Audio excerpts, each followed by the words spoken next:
Hi, it's Dre Griggs with Obsidian Wisdom. Today we'll be answering the question, what are some of the top passive income streams of 2022? Within this, we're going to be focusing in a lot on the 7 streams of income that the IRS confirms that millionaires share. These 7 streams are going to be vital when it comes to creating a passive income. Do you know that 65% of millionaires in the United States have at least 3 streams of income?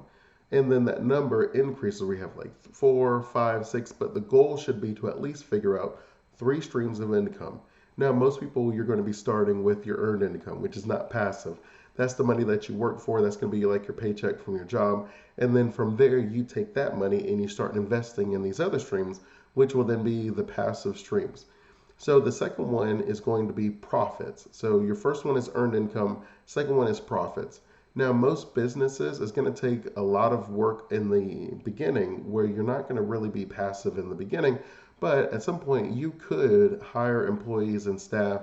You could hire a CEO and just be on like a chairman on the board, and then you kind of have like a medium role. You could have a CEO and a chairman and just kind of hang off on the side if you really want to. But most people, when you start businesses, most entrepreneurs I talk to, there is something that you saw that could be better in the world. So they're usually very excited and engaged in their company. But if maybe this is like your second or third company and you just feel like you're spreading yourself too thin, well, maybe that would be a good time for you to turn some of your businesses passive, where you hire staff and employees, where you systematize things. I mean, some people talk about like in the 4-hour work week where you're hiring a bunch of virtual assistants to do everything, but that ends up being a little overestimated. And what I mean is the list of things that people are looking for a virtual assistant to do for like $3 an hour or something like that is pretty impressive. And what I mean is there's just not going to be a lot of people who would check off every single one of those boxes and be available for $3 an hour. Like at some point, the market is the market. So if you are spectacular, no matter how much the going rate is, people are going to have like a little bidding war for you. And so you maybe end up having to hire like 5 different people where one person does each wheel of the cog on the assembly line, but that pulls you away and then you just hire someone to manage them. Again, this would require you to work in your business enough that you can put the processes in place that you're able to then have someone else manage it.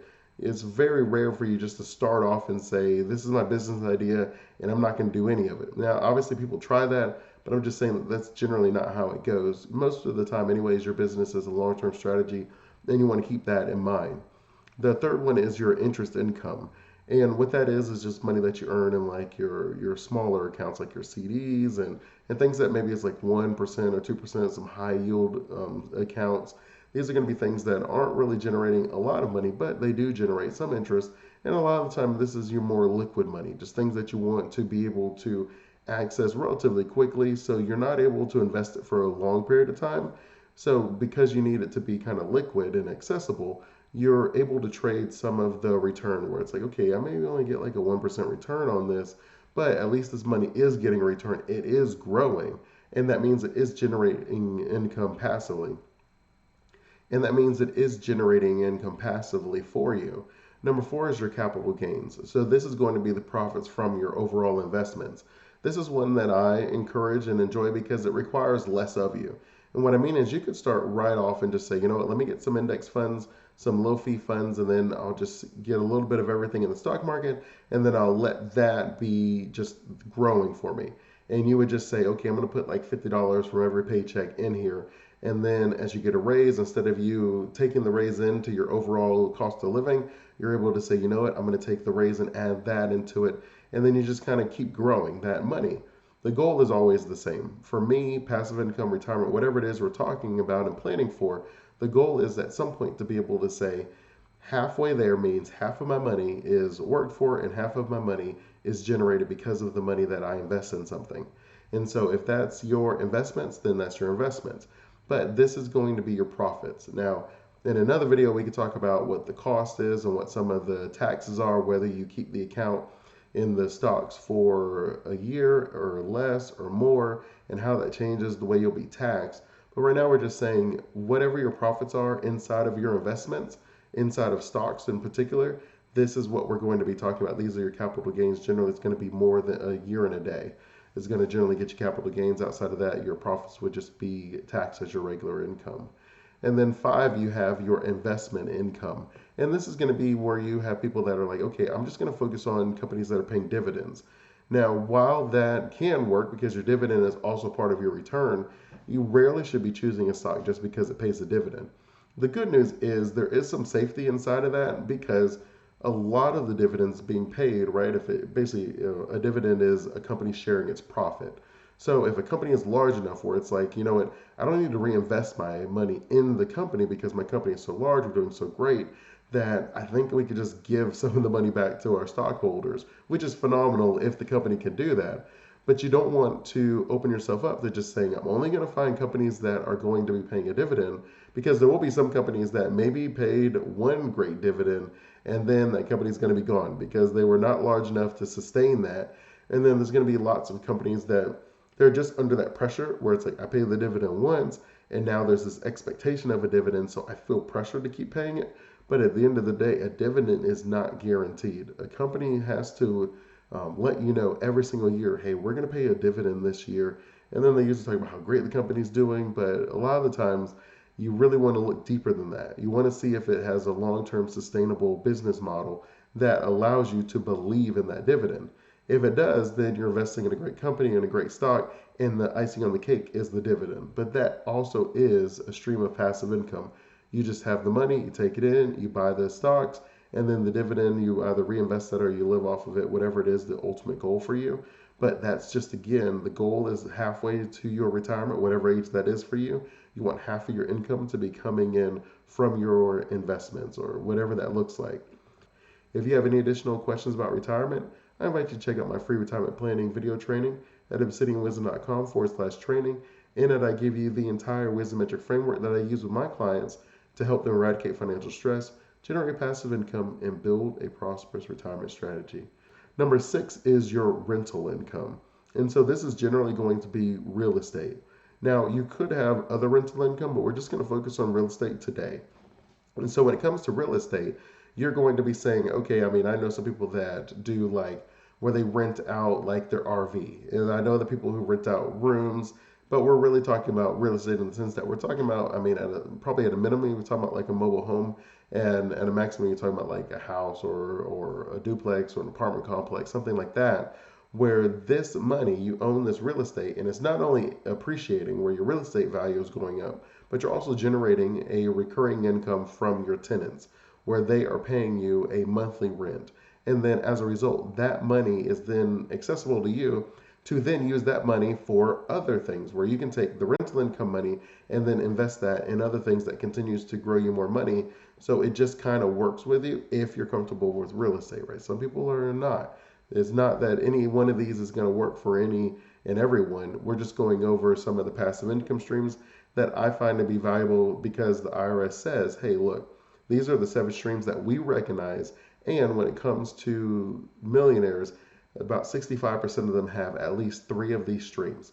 So I'm someone who believes, right, that's what wisdom is to me, where we don't have to reinvent the wheel.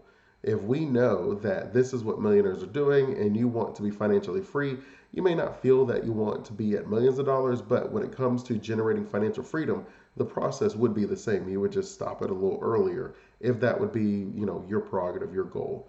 And then the last one is going to be royalty income. So that's going to be the seventh stream.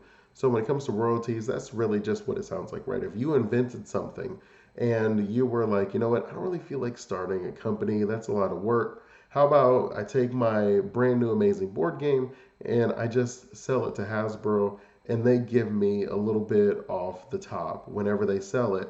They do all the marketing, they do all the building, they do all the shelving, and they just give me my royalty because I created that idea. Another way you can think of it is if you, said like your board game, for instance, we were just talking about, where you said, okay, that's a company and 100% of my company. Well, if you were to sell Hasbro 95% of that company, then your royalty would be that remaining 5%. Is a different way to look at it. Your royalty could be really anything. Some of the cooler stories is like the Super Soaker guy, where he created that. He was like a rocket scientist, which was pretty cool. And he was able to create the Super Soaker, and then he was made, I think, like 70, $100 million off of that idea just in royalties. He did not build a company. He does not sell the product. He doesn't do anything. He just sold the idea and to Nerf, and then they sent him the checks. And he's been getting checks for about 30 years now. So that's a great that's a great situation for you to be in. And so you're able to go out, maybe you patent something, and you're like, okay, I have this patent, so every time someone uses something with my patent, they need to pay me for it, which is also fine. There are lots of things that you can be able to create royalties from. And basically, once you do the work in the beginning, it becomes a passive income for you in the future, however long that you've designed that in your contract. So when it comes to building passive income in 2022, to me, it always starts with the 7 income streams that will create you the wealth that you're looking for. And now, when you get into each of these streams, that may be where you're deciding. So within the business, some of you may be talking about like making a course. Well, that would be within a business model. You may be talking about like affiliate marketing. Again, that would be most likely in like a business model. Now, you could consider that almost like some sort of like a royalty, but it really, to me, falls more in the business model. I feel like a lot of the side hustles and things that we work on, that is going to fall within the profits of your business. And entrepreneurship is going to be one of the best ways for you to achieve financial freedom. But when you have that money, you then are going to need to invest it.